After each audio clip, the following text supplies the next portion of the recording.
alápapọ̀ ẹ̀jẹ̀ dúpẹ́ lọ́wọ́ kí ọmọ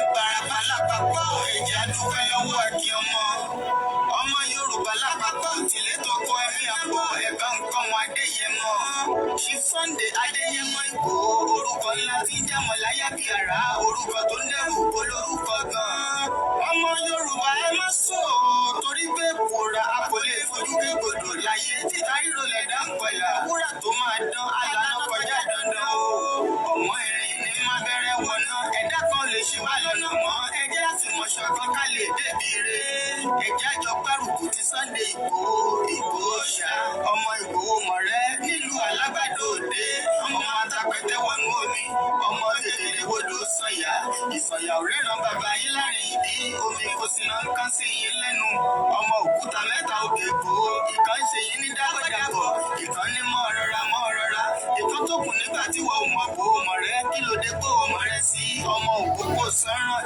ìgbàgede Ìgbòho sùn wọn láláìsí bẹ̀rẹ̀ wọn ní kó ní bẹ̀rẹ̀ ó máa kó bẹ̀rẹ̀ lọ ẹ̀sìn òní bímọ méjì ní Ìgbòho mọ̀rẹ́ bẹ́sì bá bímọ méjì ní Ìgbòho á fi kọ̀pọ̀ kó sí amúkan yòókù bọ̀ sànyà àtúmúyà rẹ̀ tí ò lọ́rọ̀ ọkọ̀ á fi ṣẹ̀rù wálé wàràmùjì àwọn onílé ọ̀la àwọn àjòjì tó ń ṣe ségesège tọ́láwọn oníbomi kó sí mu wọ́n láwọn oníbomi sànyà wẹ̀sẹ̀ ìgbà lójú kò fi ń kọ́ gbogbo wọn náà sáré bomi kó sí mu wọ́n sì bomi sànyà wẹ̀sẹ̀ ọmọ abẹ́rẹ́ mẹ́ta òde ayé ọ̀kan ṣẹ́ ọ̀kan tẹ̀ ọ̀kan tó kù ní gbogbo ayé ti rọ́jọ́ kiri gbogbo ọmọ Yorùbá Sunday Ìgbòho onírèlè láéláé torí àbá lásán lè bá ń dá òkúta òṣègbè fún wọn o ìmọ̀ràn lásán ni ti balùwẹ̀ kó bọ́ sí ibùkó dòdò láyé ń bí ó kún díẹ̀ tí náà domi láéláé náà ilé domi Sunday Ìgbòho arógun má ti bí tó ń jà fẹ́tọ̀ Yorùbá ní ti ilé tó kó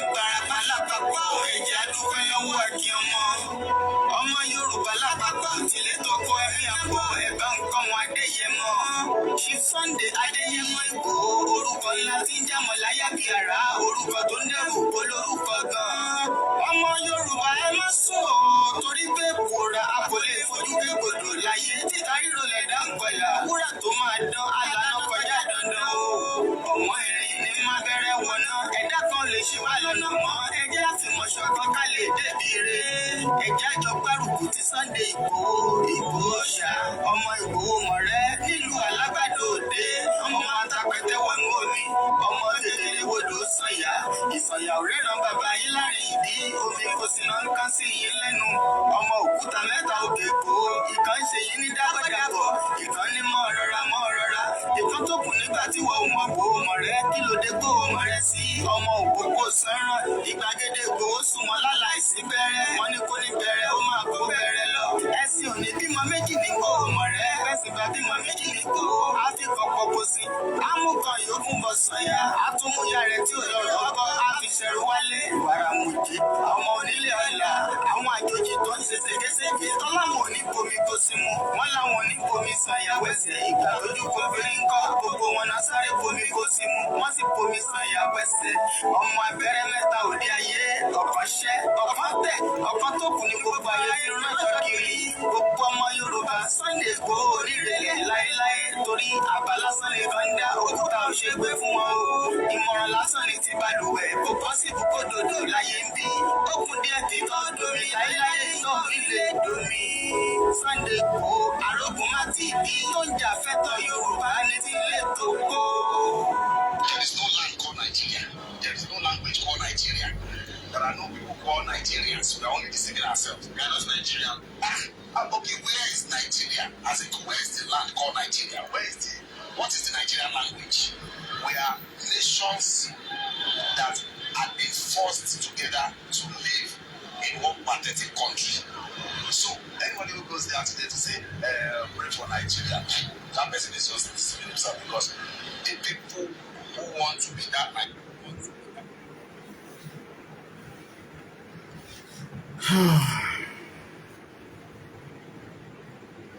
we lost that audio. Let's come back here one more time. Ìbàràpá lápapọ̀ ẹ̀jẹ̀ dúpẹ́ lọ́wọ́ kí ọmọ Yorùbá lápapọ̀ tilẹ̀ tó kọ ẹ̀mí àpò ẹ̀bá nǹkan wọn Adéyẹmọ ṣí Sunday Adéyẹmọ ikú orúkọ ńlá.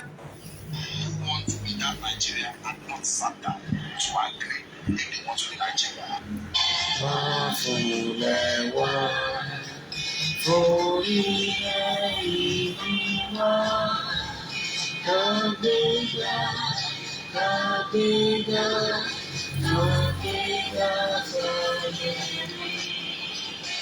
Ìgbàgbọ́ wa ni pé láti bẹ̀rù lọ́mú ká ṣiṣẹ́ ká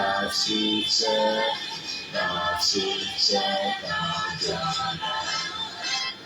Ìṣọ̀kan àtòmìnira ìkẹjẹ́ ká máa lè pọ̀ tẹ̀síwájú.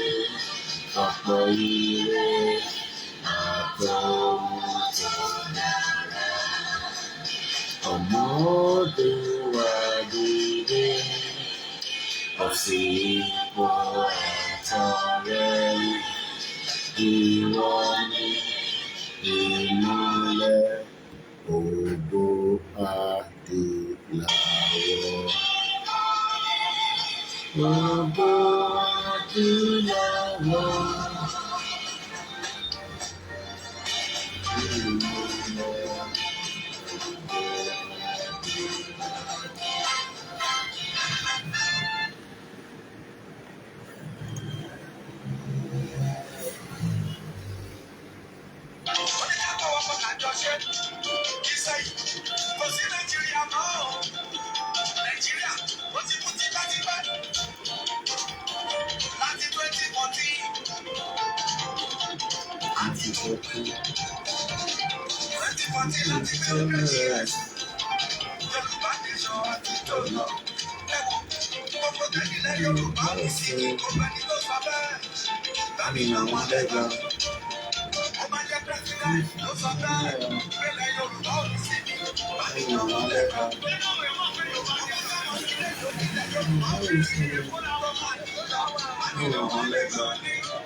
Tọmọtọmọ afẹ́fúnà nínú ẹgbẹ́ wọn látọ̀rí wọ́n dó wà láyà wọ́n rán wọn lọ́mọ àwọn àwọn afúnà Yorùbá ní ti wọn lára àwọn akọ́kọ́ ọmọ àwọn ilé oúnjẹ ni wọ́n máa lọ lọ́rọ̀ sí wa wọ́n dó wà láyà o wọ́n pa wọn lọ́mọ o ìlú pátápátá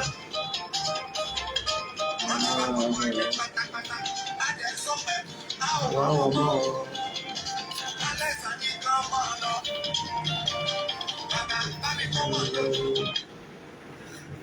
Mo kí gbogbo wa ṣe ń wọnú ètò ẹ bá mi gbé ọwọ́ lé share button. There's quite a lot to cover as usual tonight, and I'll just say good evening, and I'll be going straight into the program because I need many time to waste, especially fún àwọn èèyàn wa tí wọ́n ní data lè gbé.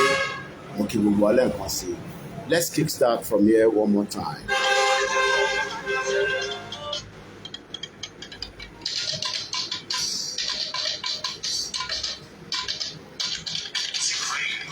Gbogbo ìgbà pátá ni wọ́n sọ pé ìwé wọn lójú àwọn ọmọ ìlú wọ́n lè sọ̀mọ̀ sáà nítorí pé ìwájú wọn lójú. Wọ́n ní ṣòwò sáà. Ìlú pápátá. Ìlú pápátá. Ìlú sọ pé ìwájú wọn lójú. Àwọn ọmọ dúró. Wọ́n ní ṣòwò sáà.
Ìgbòho òòṣà, owó baba dánù.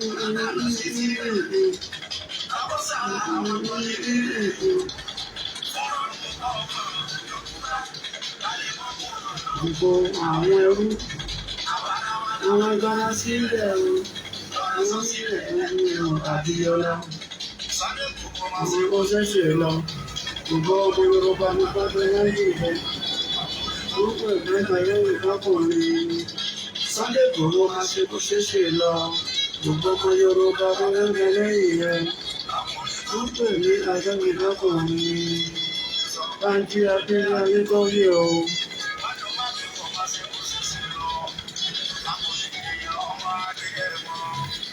Sunday Igboho máa ṣe bó ṣe ṣe lọ.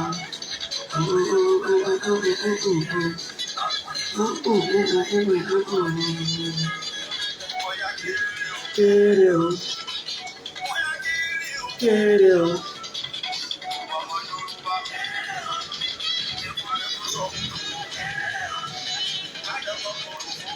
Kéré o, kéré o. Kéré o, kéré o. Kéré o.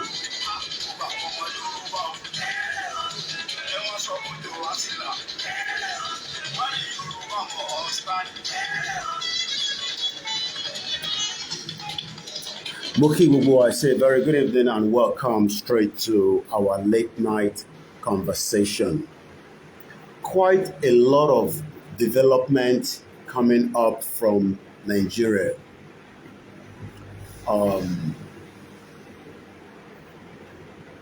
Today is the 10th of February 2025. My name is OLAYOMI KOIKI. Please share the program and invite others to do so.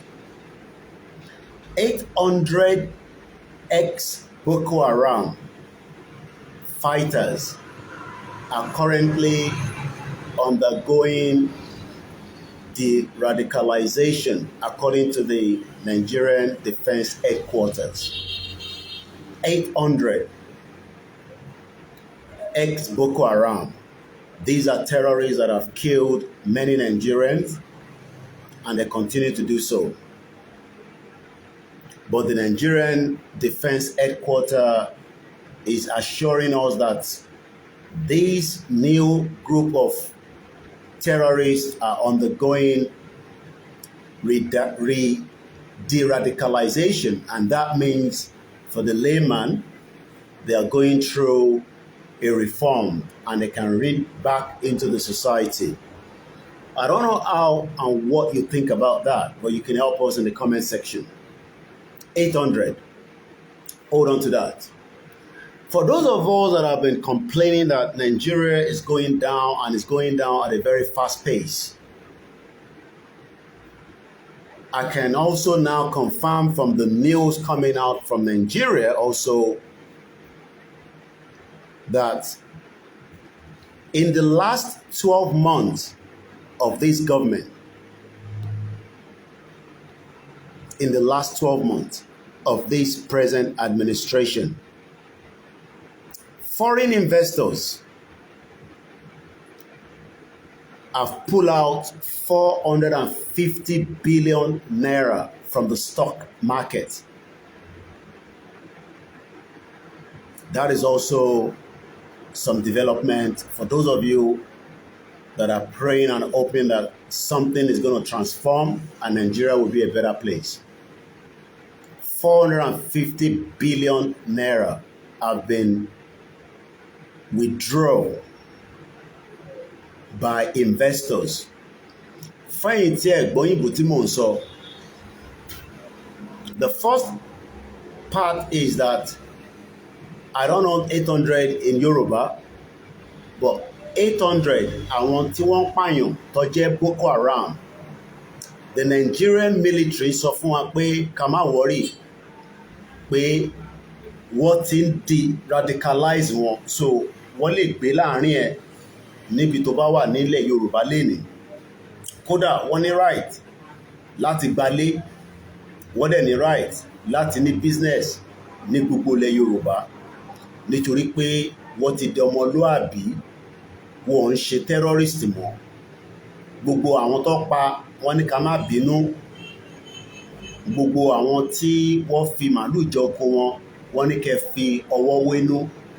Gbogbo ẹ̀yin tó ti ṣálàdá tí wọ́n ti gé ọwọ́ yín, wọ́n ní kẹ́ gbà bẹ́ẹ̀ pé àmúwá Ọlọ́run ni.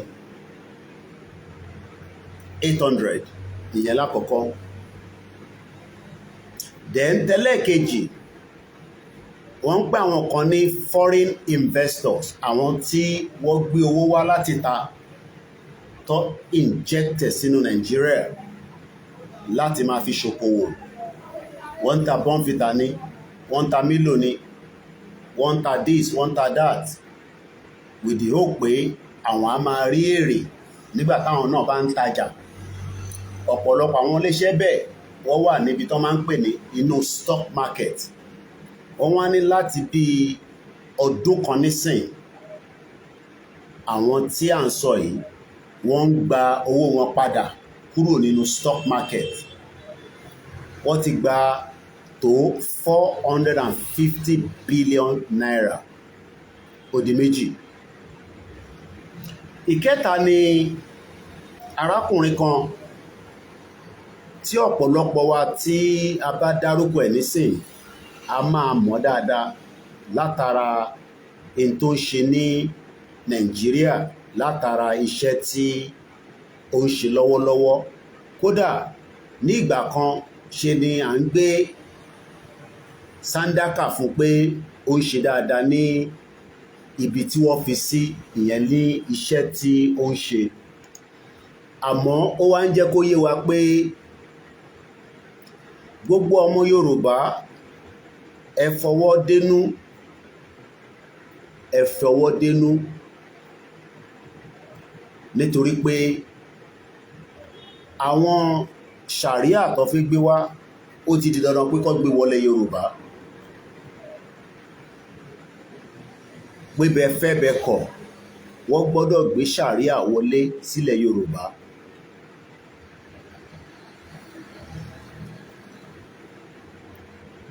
Ó ní nítorí pé àìmágbé ṣàríà yìí wá ó máa léwu nítorí pé ṣàríà tó bá gbé dé yìí ó máa fún wa ní ìfọ̀kànbalẹ̀ kódà a ní láti máa bẹ̀rù ju pé àjọṣepọ̀ wa àti àwọn tó ń gbé ṣàríà bọ̀ a máa lọ bó ṣe jẹ́ kó lọ. Ta ló sọ? Níbo ló ti sọ? Àti pé kí ló fà á tó fi sọ? Ó wà lára tí a máa fi gbé yẹ̀wò. Bẹ́ẹ̀ bá bá wa pín ètò a jẹ́ kó rí wa wú.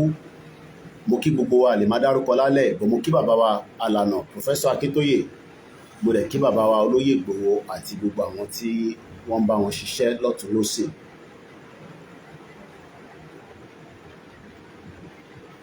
Arákùnrin tó sọ̀rọ̀ yìí, tí a bá ń sọ̀rọ̀ nípa JAMB, a máa mú orúkọ ẹ̀ jáde látara pé òun gangan ni ó jẹ́ ẹni tó ń darí ìyẹn JAMB registry ìyẹn nílẹ̀ Nàìjíríà. Arákùnrin náà máa jẹ́ Professor Isaac Olóyèdé.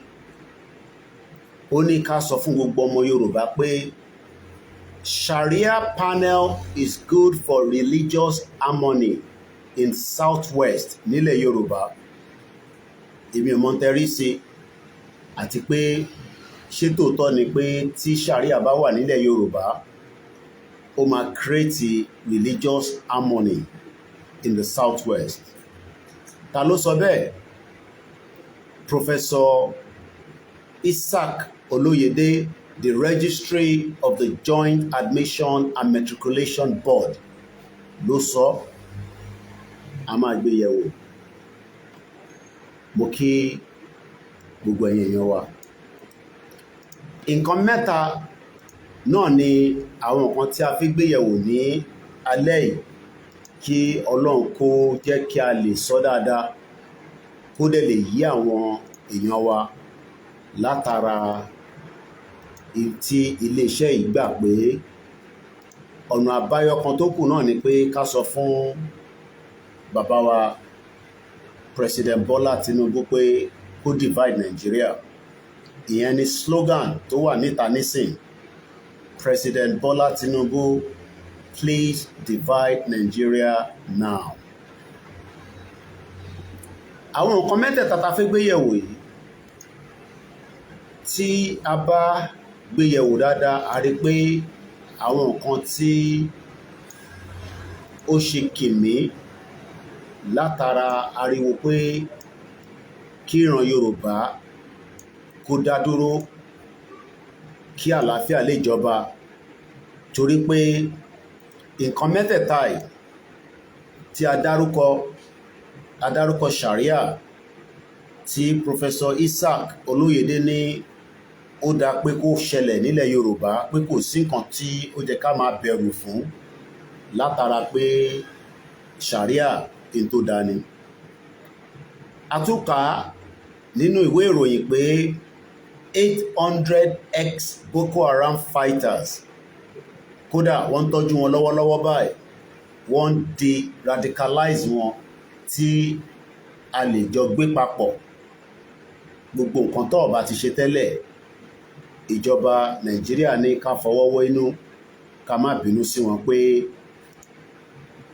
wọ́n ti di èèyàn dáadáa. Èmi ò mọ̀ tí ẹ rí sọ sí yẹn, àmọ́ ìtẹ́ bá rí sọ sí ẹ lè bá wa fi sínú comment section. Ìyẹn lọ bẹ́ẹ̀. Ọ̀pọ̀lọpọ̀ ọmọ Yorùbá tí wọ́n ń dá oko. A rí pé ìgbìyànjú wọn kò jáde. Ó wà lára ń ta fi ṣètò ní ìjọ Sunday lánàá tí a fi ń sọ̀rọ̀ nípa starvation. Starvation kí ló ń pè bẹ́ẹ̀? Ibi tẹ́bí bá ti dé òun ló ń pè ní starvation. Sharia panel is good for religious harmony in Southwest JAMB registrar ìyẹn Professor Isaac Olóyèdé àwọn ló sọ bẹ́ẹ̀. Àwọn ni wọ́n di iléeṣẹ́ JAMB mú. Gbogbo ohun tá fẹ́ bára wa sọ lálẹ́ yìí ó jẹ́ àwọn kan tí ó jẹ́ ìbànújẹ́ pé ọmọ Yorùbá tí à ń sọ fún wọn pé àjẹ́ndà kan wà. Àjẹ́ndà yẹn ni pé kíran Yorùbá ń kọ́ wọ́n fi gba ilẹ̀. Oríṣiríṣi ọ̀nà ló máa lò. Election dẹ̀ tí ń bọ̀. Mo lè sọ fún yín lénìí pé Àtíkù àtọbásanjọ́ wọ́n ríra lénìí. Lóòótọ́ ẹ lè ní kò mátà, àmọ́ bólóṣèlú ti ṣe ń gbáradì àwọn òun lọ́dẹ̀ máa pariwo náà fún àwọn èèyàn wa náà ni pé Àtíkù ló lè ṣe, Tinubu ló lè ṣe, Peter Obi ló lè ṣe, Kwankwaso ló lè ṣe, Fáyẹmí ló lè ṣe.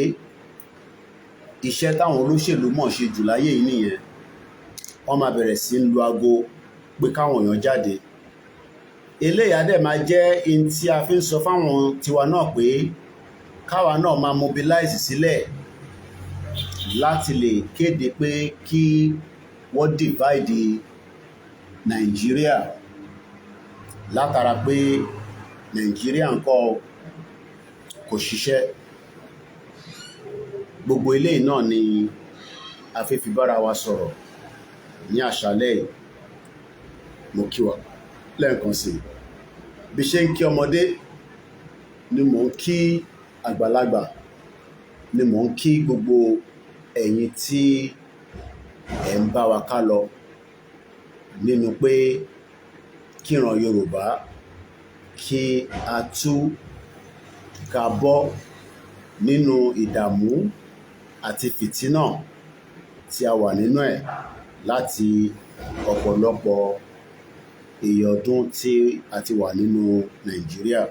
Orúkọ mi náà ni Ọláyọmí Kóìkì tí gbogbo yín mọ̀ sí Koikimedia. Ẹ jẹ́ ká kọ́kọ́ lọ sọ́dọ̀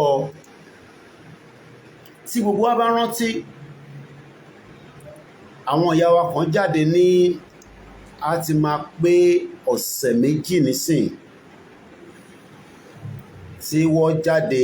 Tí ẹ bá ń tẹ̀lé wa dáadáa, ẹ̀yin tí ẹ bá ń follow platform wa àtàwọn platform tó kù, wọ́n kígbe síta pé Fúlàní ṣe ni wọ́n ń ba oko àwọn jẹ́. Wọ́n ò jẹ́ káwọn ráyè ṣe oko púpọ̀. Ìkan náà àwọn ìyá yẹn kódà wọ́n jẹ́ kó yé wa pé ọmọ àwọn kan tó lóyún inú igbó ló ti bímọ. I'm sure many of you remember the video now.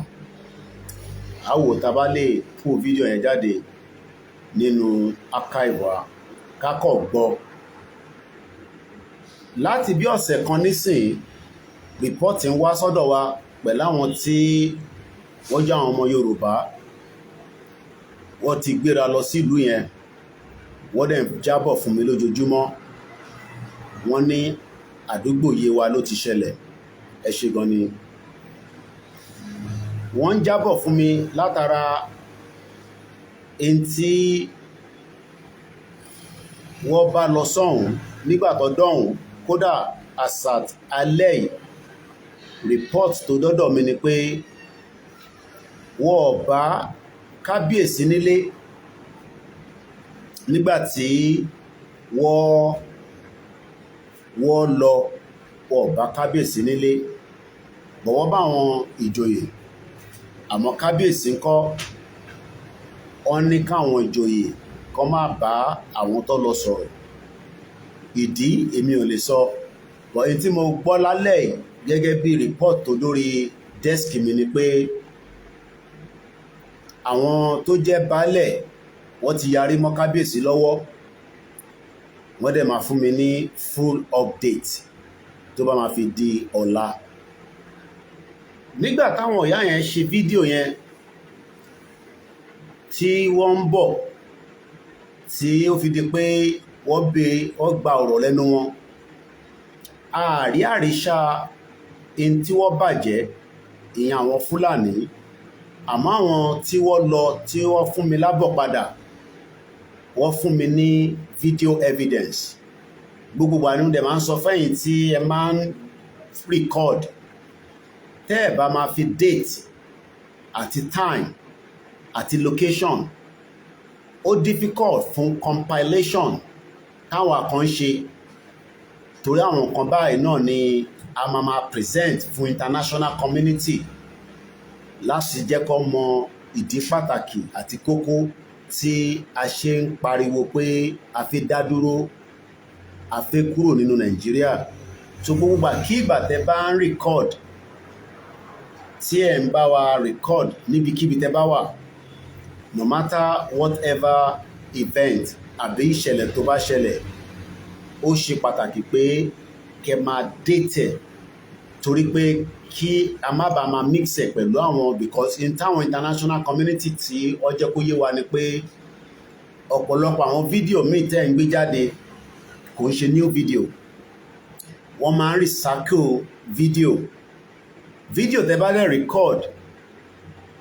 Àwọn kankan wà tá lè analyze àníṣàn yẹn lórí social media, a lè analyze fídíò yẹn, technology ti wà tó lè analyze it up to the last bit of the video láti lè jẹ́ kó mọ̀ pé organic àti authentic ni, kò ń ṣe tí AI create àbí kò ń ṣe tí a kò lọ formulate.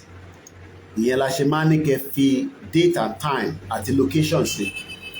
So mo bẹ̀rẹ̀ sí ń gba àwòrán àwọn videos tí ìṣẹ̀lẹ̀ tó ṣẹlẹ̀ yẹn, ó fún wa ní a broader picture of the damage and the atrocities tí ó ṣẹlẹ̀ nílùú yẹn. Ẹ má bínú pé mo mọ location yẹn precisely, but iye wa ṣáà ni ó ti ṣẹlẹ̀ nínú Ogun State bá ṣe gbọ́. Tẹ́ bá lọ wo fídíò tá post lálẹ́ sáwọn platforms wa, ẹ rí the atrocities and the damage. Nígbà tí mo jáde níjọ́ Sunday, àkọlé program yẹn was starvation.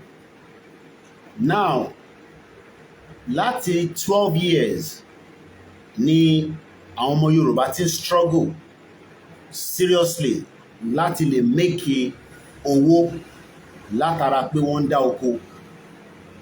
Buhari, no, 10 years, because 8 years ni Buhari lò, Tinubu ti ń lọ ọdún méjì lọ báyìí. So in the last 10 years, no Yoruba citizen have made any income out of any farm. Kódà bí ṣe ń bẹ̀rẹ̀ program báyìí nísìn, mo rí pé gómìnà wa ti Ogun State, and I'm just picking this up while I was looking for the JAMB registry, ìyẹn registrar Professor Isaac Olóyèdé. Mo rí pé Governor Dàpọ̀ Abíọ́dún wọ́n sọ̀rọ̀ nípa ranching. I'll see if I can pick that article. But tá bá wo the amount of atrocities that have been committed by these same people, the government ní wọ́n ti dèèyàn dáadáa, because we know that Boko Haram is not just Boko Haram. They are Boko Haram attacking the farms, killing farmers. But presidency sọ fún wa pé wọ́n ti ń deradicalize wọn, so that means they are good people now, and we don't have to be worried kódà wọ́n ní attack wa mọ́, kódà wọ́n tẹ̀ ní bà nǹkan jẹ́ mọ́. And for some of us, it's kind of a bit frustrating that the farmers are struggling to get to the farm, and yet the government continues to tell us that everything is fine. These set of Boko Harams, they have changed what it did, and we should not be worried or concerned because they are going to live with us in all our communities. And whether you like it or not, you would have to accept that, because since the government is just come up with what it deradicalize one, that indicator says that they can live with us. We're going to come to that, which is focus lórí àwọn tí wọ́n lọ sí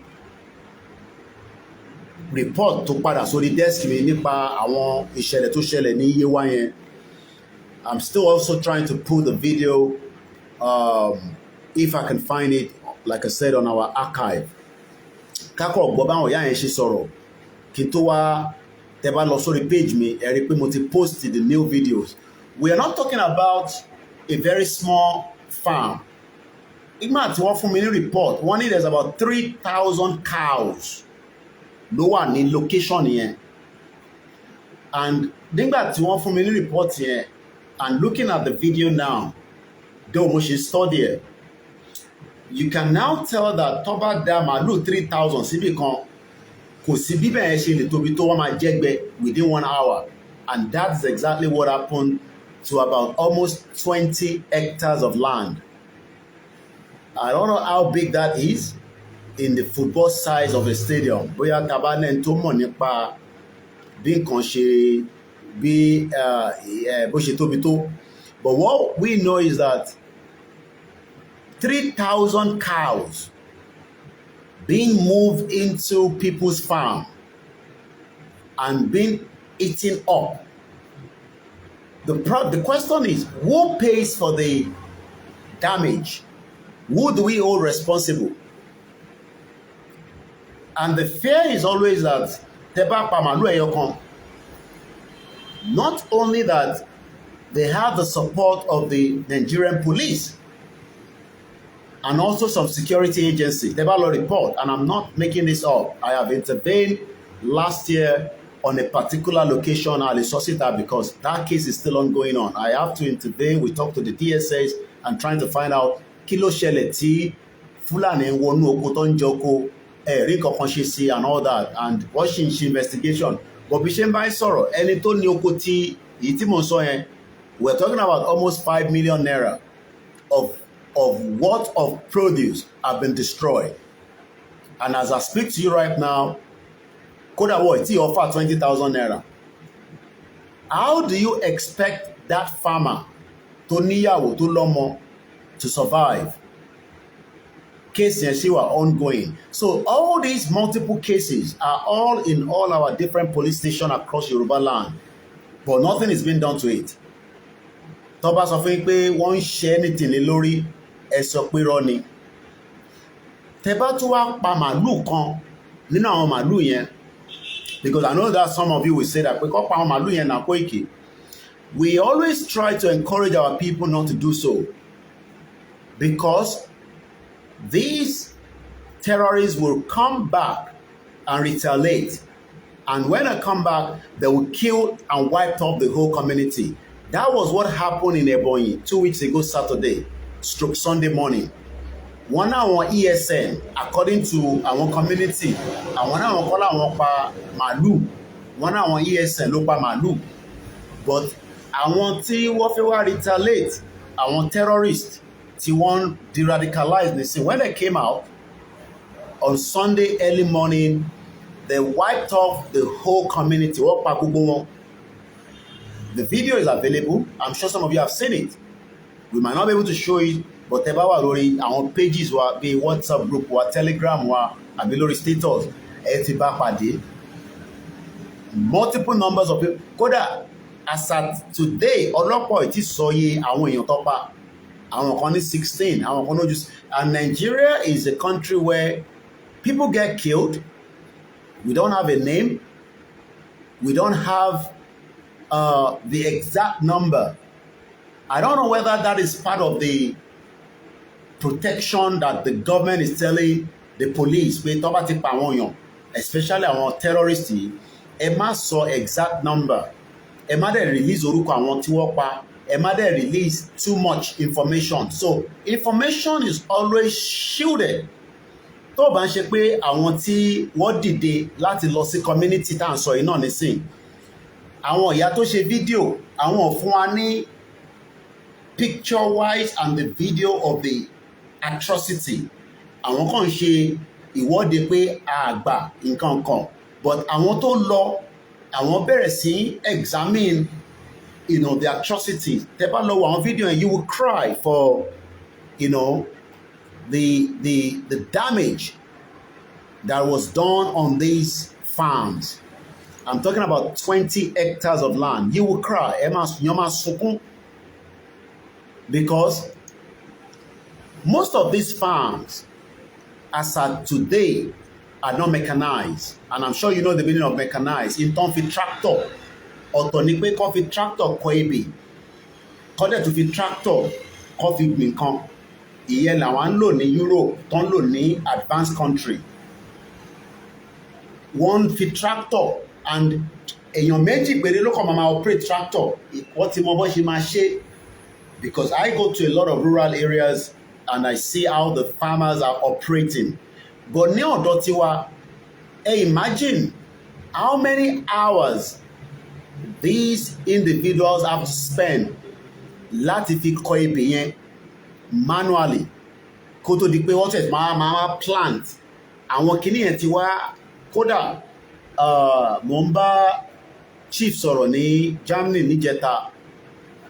Àwọn ló jẹ́ kí n mọ̀ pé àgbàdo fún màálù ó dàbí ìgbà tó ń mu èrèké ni, bí ìgbà tí wọ́n mu sugar cane. So tẹ́bá tó bá da màálù sínú farm kan, wọ́n máa jẹ́ gbẹ ni, because àgbàdo yẹn ó dàbí ìgbà táwọn ń mu sweet sugar cane lórí.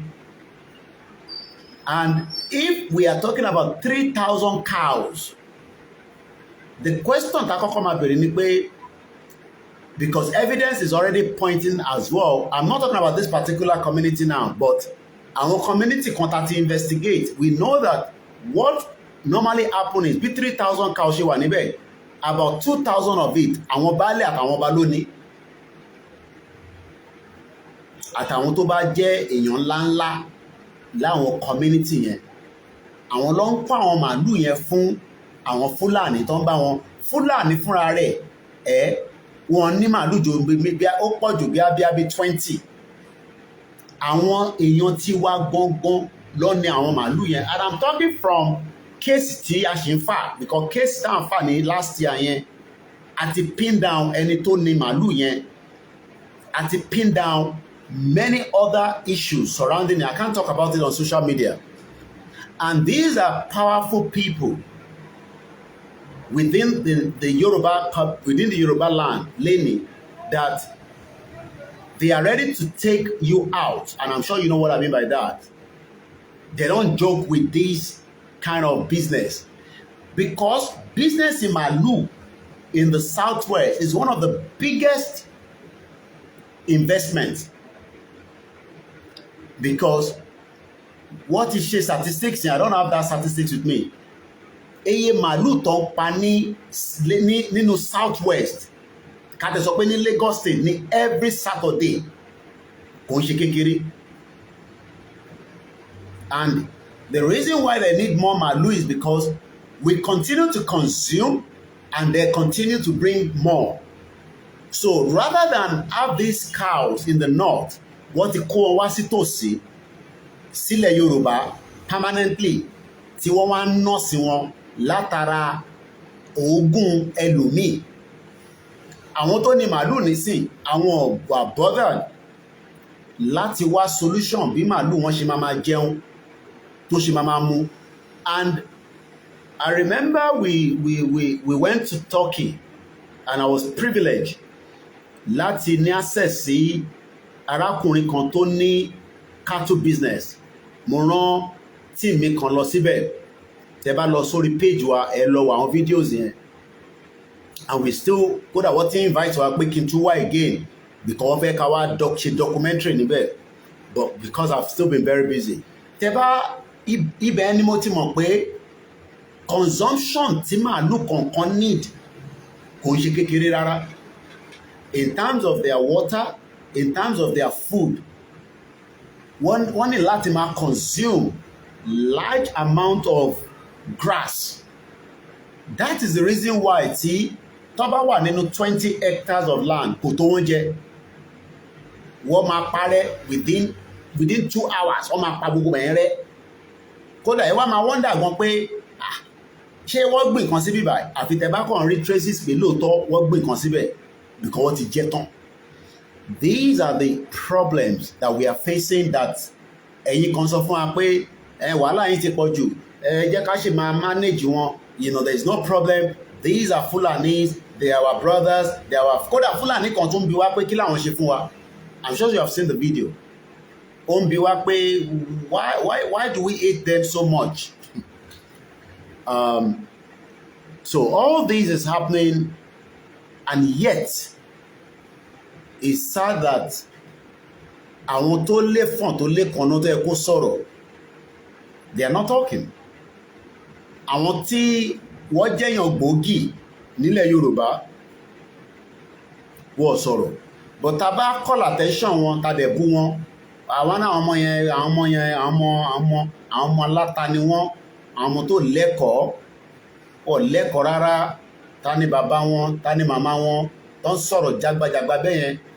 Wọ́n ti gbàgbé pé àágùn èèyàn kan nìyàn kan ń jẹ yẹn tí wọ́n ṣe wàhálà lé lórí. Ọ̀tọ̀ lẹni tó ṣe farm, ọ̀tọ̀ lẹni tó kó màálù síbẹ̀, and they finish these cows and nobody says anything. And this has been going on for 10 years. That means Tabalowo, if we go back and look at the statistics of how many Yoruba people have dropped out as farmers, the number is quite high. Most of them have borrowed money and they've lost their money with their collateral because they couldn't refund the money back to the bank, or àwọn tó yá wọn lówó pẹ̀lú high interest. And this has made farming a very difficult one for our people back home right now. Our people are struggling. Wọ́n struggle gidi gan ni. Ẹni tó bá ń rí tiẹ̀ ṣe, á jẹ́ pé ibẹ̀ yẹn nǹkan kan, mo mọ̀ kẹ́ máa ní ẹ̀kọ́ wọn lẹ̀ kọ́ ṣe kinní kan, màálù tó bá kú ládùúgbò yẹn, àdúgbò yẹn ti wọ problem, because àwọn tún náà wọn tó máa contact tó máa wá ṣe jàǹbá yẹn, ọ̀tọ̀ làwọn tó move màálù, ọ̀tọ̀ làwọn, so àwọn náà ní different pattern of. Kódà asat ìní èèyàn kan ṣì fún mi ní information pé okay, I think it was Baba Ekiti bí ẹgbà tá à ń sọ̀rọ̀ láàárọ̀ ẹ̀, ó dẹ́gbẹ́ Baba Ekiti ló ń jẹ́ ká mọ̀ pé bàbá ọlọ́dẹ kan wà nínú igbó, àwọn máa ń pẹran lóru. These Fulanis have now also have underground within our territory. Wọ́n ti gbé àwọn ilẹ̀ gidi bí bàtà bá níyàn gbé tunnel. So some of us are saying that all these things are not real. All these things you are making it up. But evidence are there that these are not something that we are making up. These are facts that every day la post picture àwọn tí wọ́n wọlé, especially ní Ìbàdàn. Sometimes people say, but Hausa ni wọ́n ní right láti wọlé, ẹ fi wọ́n sílẹ̀ now, wàhálà yín ti pọ̀ jù. Why are you taking their pictures? Almost every weekend la ná àwọn team wa bó bá ṣe ń dé. Kódà mo tẹ̀rù pé mi nìkan ni mo máa ń rí wọn until tí mo rí fídíò bàbá wa Ṣokotí. Kódà àwọn tẹ̀ drive tẹ̀lé wọn lẹ́yìn ni. Tẹ́ bá lọ wo page mi dáadáa, ẹ rí pé we keep posting pictures of these groups of young terrorist men, because these are terrorists, they are sleeper cells. Tọ́mà hanks ara móòlù ẹ̀wọ̀n, and we are not talking about hundreds, we are talking about thousands of them. If care is not taken, they would overrun us. If not, tó bá tẹ̀ tí overrun wa. So I just want us to remember that taba dákẹ́ tá a sọ kankan tí à ń fi sentiment say, all these will still come back on us. So before we go further, let me also update us quickly again on the burial that is coming up on the 24th, 27th, and 28th. Is a very high-profile burial, and tabanikon high profile. We are just privileged torí pé Baba Akintoye ni ó ṣẹ̀sìn. Tó bá jẹ́ pé olówó mi ni ìyàwó wọn kú yìí, wọ́n lè restrict anybody pé kó má wá síbẹ̀, and you won't tẹ̀lé lè débẹ̀. So going to this burial is not going to cause trouble. And I'm sure we all understand that. We are not going there to cause trouble. We are going there to respect and give the last respect to this great woman, a grandmother, a mother, a great-grandmother, that not just stood firm with Baba Akintoye. Her last word before she died on the 25th was that no matter what happened to her, Baba Akintoye must complete the job and take Yoruba people out of the suffering of Nigeria. That was her last message to Baba before she died. So, and I don't think we want to go and become nuisance on the day of the burial.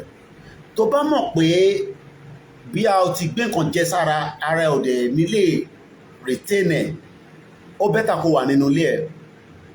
Má lọ síbẹ̀ torí pé the Ekiti State Governor is aware of this burial, and I don't know much about what they are preparing. Baba is from Ekiti State, and Baba is still not just only an asset to Yoruba people, is an asset within Nigeria. And that means that people that do not even agree with him might want to pay their last respect to the wife. But Baba wà ní outside Nigeria for a long time. Baba talked to most of them. Baba Baba still believe that ento support Wanisi.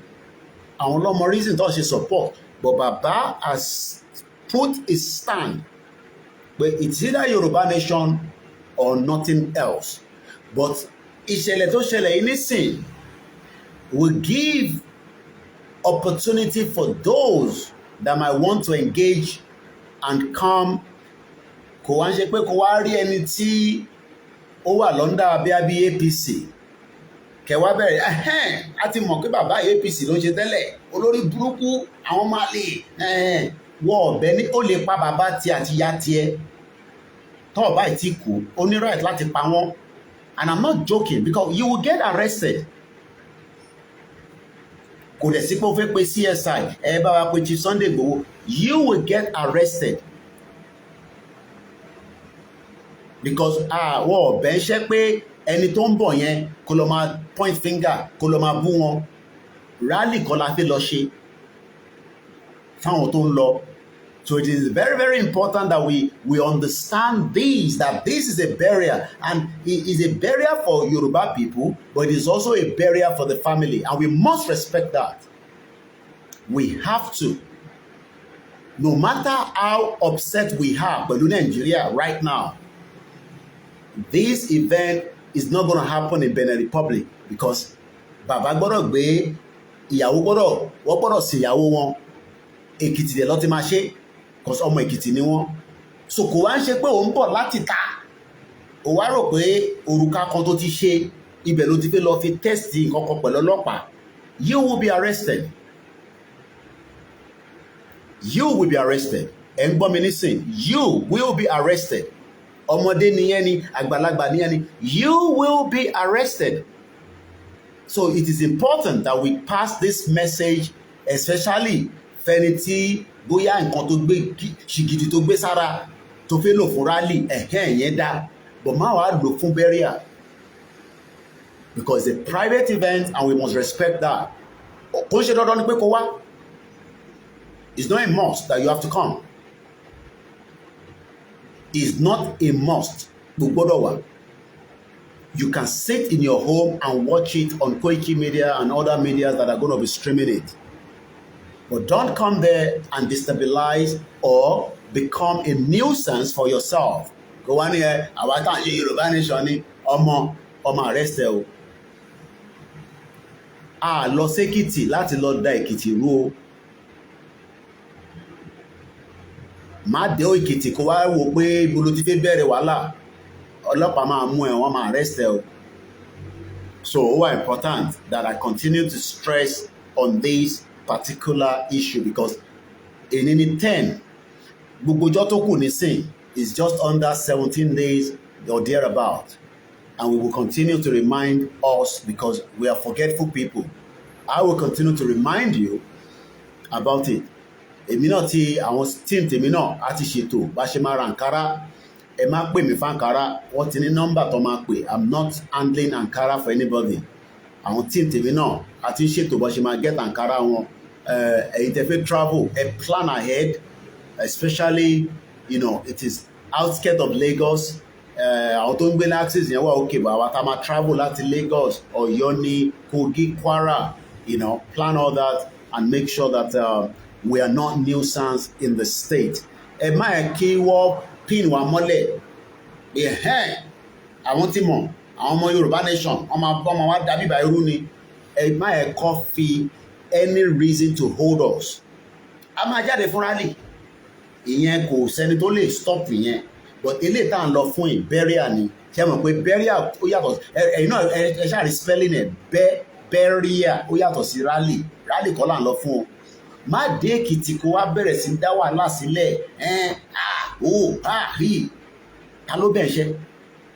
Kò sẹ́ni kankan tó bẹ̀ ń ṣẹ́ yẹn. Ògbówó ọ̀bẹ̀ wá ń ṣẹ́ yẹn. Bàbá Akíntóyè ọ̀bẹ̀ wá ń ṣẹ́ yẹn. And we must also respect this dead, mother. And like I said, tó bá fi kò fẹ́ dá wàhálà lẹ̀, o lè pa family tiẹ̀, kò dẹ̀ kọ́ àwọn hoodlums kẹ́ dá wàhálà lẹ̀ síbẹ̀. Problem ti yín nìyẹn. So bí ẹ̀ ṣe jẹ́ nìyẹn. Now, because I don't want this program to be more than 2 hours and we've already spent an hour already. Let's now start going into the topic of the day. Ẹ jẹ́ ká kọ́kọ́ lọ sí Channels website. I believe everybody knows Channels Television. Àti sitabaka níbẹ̀. Wọ́n àṣàlẹ̀ sọ pé fake news ni. So ibẹ̀ láti máa kọ́kọ́ mú our first story jáde. Ẹ bá mi gbọ́wọ́lé share button kí ẹ bá mi pín program tí à ń ṣe lọ́wọ́lọ́wọ́ yìí. Kẹ̀dẹ̀ má gbàgbé láti support iléeṣẹ́ yìí. Like I always say, iléeṣẹ́ ni kò ń ṣe charity organization. We are spending on a daily basis, especially we have 2 major events tó wà níwájú wa yìí. 2 major events, and we need to be prepared for it, especially from the media perspective. Mo ṣì ń bẹ̀ anyone tó bá ní mọ́tò, not for the rally, but for the burial, ta lè gbé lọ sí Èkìtì.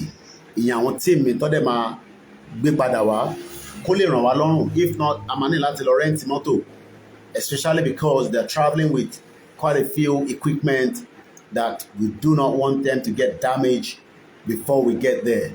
So mo rọ̀ wá ẹni tó bá rò pé òun ní ẹ bá jẹ́yàn méjì náà lẹ bá pè ní à sọ fún ipa ti get, but as at right now nobody has reached out to me. So kíyàn kan máa rò pé bóyá ṣé ò tí wàá ríyàn kankan ni nobody. Ìṣẹ́rí tàbá nígbà mi gan tàbá náà ń béèrè owó gan ṣẹlẹ̀ ẹ̀rún máa pé bí a ti rówó tó pọ̀. Tàbá CNN continue to need money because wọ́n ní operation tó CNN Turkey wà, CNN Nigeria Africa wà, wọ́n ní CNN Asia, àwọn ọ̀tẹ̀ tí ní Koikimedia tá ṣe ní ẹyọkan náà ní nílẹ̀ Yorùbá, and we are trying to make sure that our team are well equipped for the task so that kẹ́yìn náà lè rí wọn lò. And at least we are doing our best within Yoruba land in the last 4 years. And we are proud of ourselves, and I'm proud of my team. And they are ready to serve. gbogbo àwọn tí ó dẹ̀ jẹ́ kódà àwọn tó wà ní within Africa are returning back home for the event that is upcoming. Gbogbo wọn pátá ló gbọ́dọ̀ wà on the standby. So mo bẹ̀ wá, I need the motor, I need transportation to move them because event commercial in Lagos State for the service of song on the 24th, and then from there we move to Ekiti. So tabare tí Ọlọ́run bá bùkún fún reach out sí wa kẹ́ sọ bí tí mọ́tò yẹn wà, a dẹ̀ fẹ́ mọ́tò tí engine ti ní problem because mo ní experience ní 2021 èèyàn kan gbé mọ́tò kan fún wa kódà tó bá yẹ pé mo tètè mọ̀ ni màá fẹ́ ní kọjọ pé mọ́tò yẹn kọ́ wá gbà padà ó ti late ni. We spent so much money, we changed the whole engine and everything, it was still a disaster. And I don't have the time this time around, especially we're very, very limited with all the event that is unfolding right now. So tabare tó ní mọ́tò tẹ park bí a lò for now tí a lè lò ká dẹ̀ return ẹ̀ padà fún yín as we have taken it. So ìyẹn lọ bẹ́ẹ̀. So mo dúpẹ́ lọ́wọ́ gbogbo wa. Lẹ́ẹ̀kan sí mo kí Professor Akintoye pé ẹ kú ara fẹ́ra kù. Baba is in strong spirit. Like I said, I have had privilege to have met with him few times now, and each time I've seen him physically, not on the phone now, I'm happy that he's strong in spirit and mind. But ká túbọ̀ máa ṣàdúrà fún bàbá yẹn because ìyàwó wọn tó kú yìí, they've been together since their university days. So kele wo the distance of time they spent together. And gbogbo àwọn tí à ń ṣe program yìí, especially àwa ta ní family, tí family ò bá fọwọ́ sí tó ń ṣe ó máa difficult gan. So ọpẹ́ ni pé ká ṣe fún pé ìyàwó bàbá wọ́n dúró pẹ̀lú bàbá dáadáa títí dọjọ́ alẹ́ wọn, wọ́n dúró pẹ̀lú ọkọ wọn. She was more like the engine, but we just have to pray for bàbá now. Kọ́lọ́run wá fún bàbá ní ẹ̀mí gígùn àtàlàáfíà torí a máa délẹ̀ lérí. Mo ní tó bá jẹ́ pé a bá kanlẹ̀kùn yẹn títí tó bá ṣe fún wa a gbọ́dọ̀ fi pàjá torí bàbá yìí gbọ́dọ̀ gbé wa délẹ̀ lérí. Kò yan ṣáà ní àní níbẹ̀. And I've said it, àwọn kan ní tó bá fẹ́ dìjà kó dìjà. I don't give a toss, I don't care. My mom doesn't like me talking about that. Tó bá máa dìjà kó dìjà. But the problem is fẹ́ jẹ́ kó dìjà la ṣe ń prepare mind àwọn ọmọ Yorùbá pẹ̀lú so much of this atrocity tó ń ṣẹlẹ̀. Ṣèkẹ́ máa rò pé bóyá wọ́n kàn dẹ́nu lórí social media ẹ sọ fún Tinubu pé kó divide Nigeria ìtawà fẹ́ nìyẹn. So let's go straight to the discussion. Like I said, nílé máa dárúkọ mo kí gbogbo wa pé ibikíbi tẹ́ bá wà because I need 1 hour láti ṣe the last part of the presentation and we end the program. So let's go back to àwọn Boko Haram tí wọ́n release. It's not the first time that the government mo kí brother mi Ọmọlúkà mo kí ẹ kú iṣẹ́ takuntakun. 800 ex-Boko Haram fighters undergoing, tó bá ní nǹkan undergoing, wọ́n ń train wọn fún pé madness tó wà lórí wọn yẹn, wèrè tó ń ṣe lórí wọn yẹn tó fi ń pààyàn, wọ́n fẹ́ deradicalize wọn. UK try this deradicalization rate. Bọ̀bọ́ yẹn padà pààyàn sí London Bridge. Tẹ́ bá rántí ẹ̀yin tẹ́ bá follow wa dáadáa lórí platform yìí. I think it's about some few years ago. Program tó fi sí program bíi deradicalization yìí ni terrorist ni bọ̀bọ́ náà. Ó padà pa èèyàn ní London Bridge. Ó jáde nínú ibi tó ti ń train wọn ló pààyàn sí London Bridge kó tó di pọ́lọ́pàá tọ́ṣùtò náà sílẹ̀. So ṣe rí ká máa gbọ́ tí ìjọba máa sọ fún wa pé àwọn fẹ́ dá àwọn terrorists padà sí èèyàn ọmọlúàbí, èèyàn dáadáa. It is never done anywhere in the world. Bígbà téèyàn kàn fi ná sí ìyẹn lọ́ṣẹ́ ní Nigeria is sitting on a keg of gunpowder Because if you're saying that you want to de-radicalize terrorists, the question is, where do you start from? Kò wá ń ṣe just terrorists. Kódà ntí wọ́n fi kọ́ headline ẹni pé these are ex-Boko Haram fighters. Kọ́tẹ́lẹ̀ ló fighters. A jẹ́ pé àwọn tó ti ṣe jàǹbá fún military, the same military. Kò ṣe pé Nigerian military were capable, ó ti wà compromised ni. The Nigerian military has been compromised for a very long time, and the Nigerian military tá a mọ̀ tẹ́lẹ̀ tá a máa ń gbọ́ pé Nigerian military kò ń ṣe Nigerian military mọ́. We now have a full-blown Fulanis that are controlling. Tinubu tried to curb them. Ó ń gbìyànjú, ó gbé Lágbájá wọlé, ẹ̀wọ̀n tó ṣe fún bàbá yẹn, kọ́lọ̀ bá wa fọ̀rún kẹ́, kó dúró táwọn family wọn. So let's read further. According to the defense headquarters, 1 year is enough time to reorientate and reintegrate the ex-terrorists into a larger society. Sherry, as a journalist that I've lived in Europe and I've followed terrorism to some extent,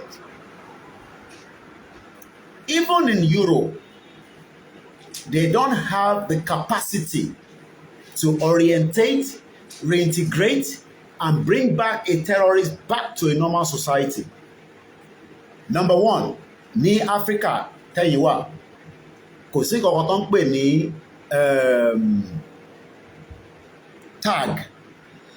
Wọ́n máa ń pè kíní kan lọ́dọ̀ tí wà ní electronic tag. The time now is 11:30. Wọ́n bí bàbá Dezani jáde, bàbá ẹ̀ tó bí àtìyá ẹ̀ wọ́n bí wọ́n dá, wọ́n bí dá, ó jáde kúrò ní ilé ẹ̀bí ṣe bá ń sọ̀rọ̀ lálẹ́. Because èmi wà ní court nígbà tí George sọ pé ìwọ Dezani táwọn wò yìí, ìwọ woman yìí, £30,000 tó fẹ́ fi sílẹ̀ fún bail. Ẹ má bínú pé mo kàn divert díẹ̀, mo fẹ́ mú kọ̀ọ̀kan jáde ń bẹ̀ ni. George yẹn ní òun ò gbà. Why? Because wọ́n mọ̀ pé Dezani ní owó gidi lọ́wọ́, owó burúkú wà lọ. Ibi 30 million ní gọ́ọ̀mẹ̀ntì Nàìjíríà ṣe gbà lọ́wọ́ Amẹ́ríkà tí Dezani sọ pé òun kọ́kọ́ ń pọ̀ lórí burúkú ọmọ àlè, bomb bastard. Dezani paid £70,000 kó tó jáde kúrò nínú court níjọ́ yẹn as a bail. Kò wá ń ṣe yẹn nìkan. George yẹn wá ní kó gba passport ẹ̀, kó dẹ̀ fi sí, wọ́n ní she's a flight risk. Òun ò kí ń ṣe terrorist o, but jàǹbá tó ṣe ó wọ́ọ̀tì pé ká máa sọ pé terrorist lòun náà, but kò ń ṣe terrorist. Wọ́n ní she's a flight risk. Kí ló ń pè ní flight risk?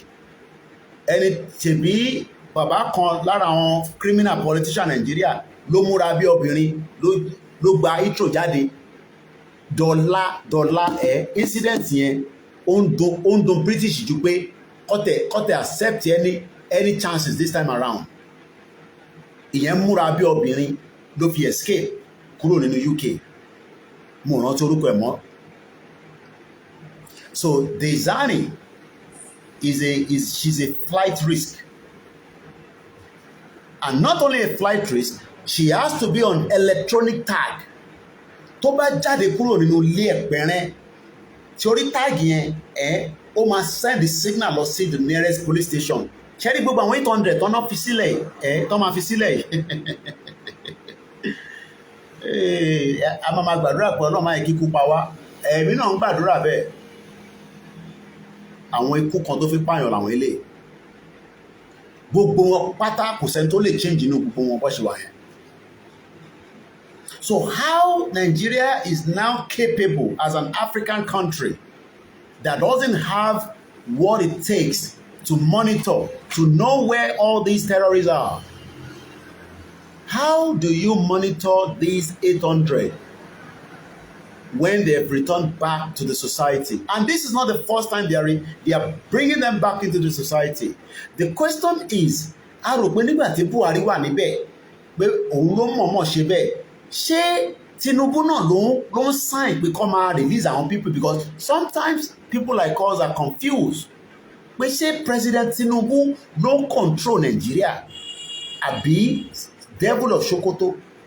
Because why do you want to release Boko Haram fighters back into the society. Number one, these are not Nigerians. Monka recently, Tinubu ní kó vet the Nigerian NIMC or something like that. Only got vetted because there's about over 9,000 foreigners. Tí wọ́n ní NIM. And tó bá dẹ̀ ti ní NIM, ó lè ṣí bank account, ó lè gba Nigerian passport. These are people that they use during election. Ìyẹn wà nínú story headline ní sometime last week. So we are talking about security. Lánàá, a ṣe analysis nípa Lagos State sọ fún wa pé àwọn ti wà ní red alert báyìí. But àwọn Fúlàní àtàwùsá tó jẹ́ community leaders, àwọn sọ fún Lagos State government pé kó má ṣe yọnu. Nígbà táwọn ní telephone number àwọn terrorists lọ́wọ́, wọn ní dẹ́kọ̀. A kàn máa divert wọn lọ sí state míì ni. Ṣe rí pé something is not right. Something seems to be very confusing. I don't know whether because election is coming now, bóyá Tinubu bargain pẹ̀lú wọn fún kankan ni. I don't know, because I am trying to figure out that kò ń ṣe Buhari ló wà lórí oyè nísìn. Yet a ṣì ń gbọ́ pé wọ́n release Boko Haram. Tó bá tì wọ́n mọ́lé for the next 30 years kò tí pọ̀ jù. Tó bá mọ̀ pé àwọn lè pa wọ́n. But releasing them back into the society is a danger for you and me. Because nínú 800 yìí nísìn, ta ló mọ̀ tó máa gbà as a megad Lekki ní kò tí pé 2 weeks nísìn la ṣe story Lekki tí ìkànnà àwọn gateman hope to compromise òun ló ṣí gate fáwọn olè tó wọlé tán pè ní arm robber. How many of them like that will end up closer to you? Ẹni ẹ̀yin diaspora lè sọ pé ọlọ́run kúkú ní jẹ́ kárí wàhálà, but Lagos gan ti wà ní red alert báyìí, so wàhálà ti wà because Lagos gan la máa ń fi pé ibẹ̀ láti máa ṣe 30 December. Kọ́ àyẹ̀kọ́ ibi ta ti ń jó ta ti ń ṣe fàájì lọ́ máa ju oògùn olóró síbẹ̀ tó máa pààyàn. Gbogbo àwọn churches ló ń ṣe big event káàkiri. Ìyá àdúrà máa ń lo TBS, Pastor Jerry ṣe parí tiẹ̀ níjọ́ Saturday. Gbogbo àwọn supermarket, àwọn big event, àwọn kẹ̀rẹ́ in tó máa target ní ibi tẹ́rọ bá pọ̀ sí. So it is important that we understand the risk tá wà nínú ẹni sìn. Ìyẹn la ṣe sọ fún Tinubu pé please divide this country, because tẹ́ bá divide ẹ̀ à lè kọ́kọ́ secure borders wa. The reason why Donald Trump is chasing anybody out is because only alien ni wọ́n, owó ọmọ wọn. Ẹni tó bá fẹ́ wọ America yẹn lọ gba visa. So let's read further.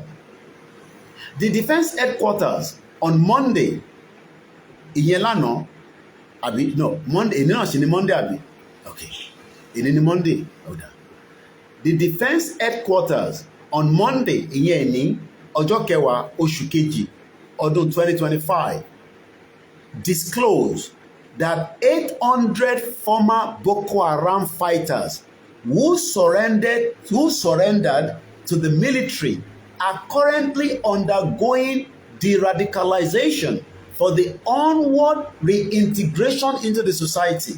So they want to bring them back into the society. That means that there is fire on the mountain. The Chief of Defense Operation, Major General Emeka Onumajuru, made this known to Channel Television on the morning brief program. According to him, 1 year ọdún kan is enough to reorientate people that have killed, maimed, destroyed, and create havoc across every part of Nigeria. The ex-terrorists into the larger society. He said, though about 129,000 Boko Haram fighters have been arrested so far, only 800 former fighters were carefully selected to participate in the rehabilitation and reintegration project tagged Operation Safe Corridor. So the federal government is telling us now that àwọn ti gba 129,000 Boko Haram. Either they surrender or they pick them up or whatever. But àwọn wá yọ 800 and 1 year is enough to bring them back into the society. Major General Onuwajuru said, to get the numbers right now, we have about 129,000 surrendered Boko Haram members and their families. Ta ló ń fìdí wọn? Ẹ̀yin sọ pé bí ń pa yín, ìyà ń jẹ yín. Then the federal government is feeding 129,000 ex-Boko Haram. I don't understand.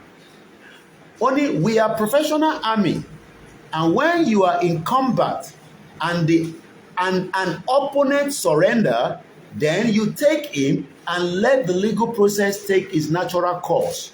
Right now, some of them are in detention facilities, some of them are in Kinji, and there is a special court that goes through all of them. Those that were found culpable face the books, and those that are going to be de-radicalized go through the process, and this takes about 1 year.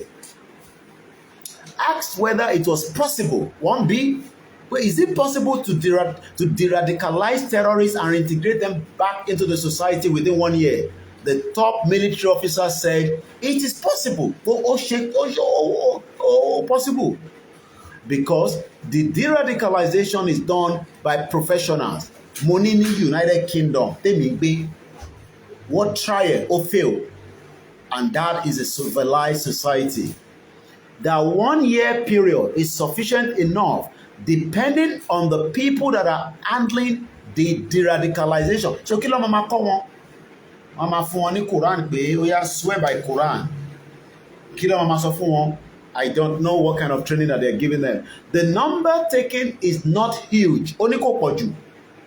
As I say, we have 129,000 Boko Haram members and their families. It doesn't mean that the 129,000 are going through the program.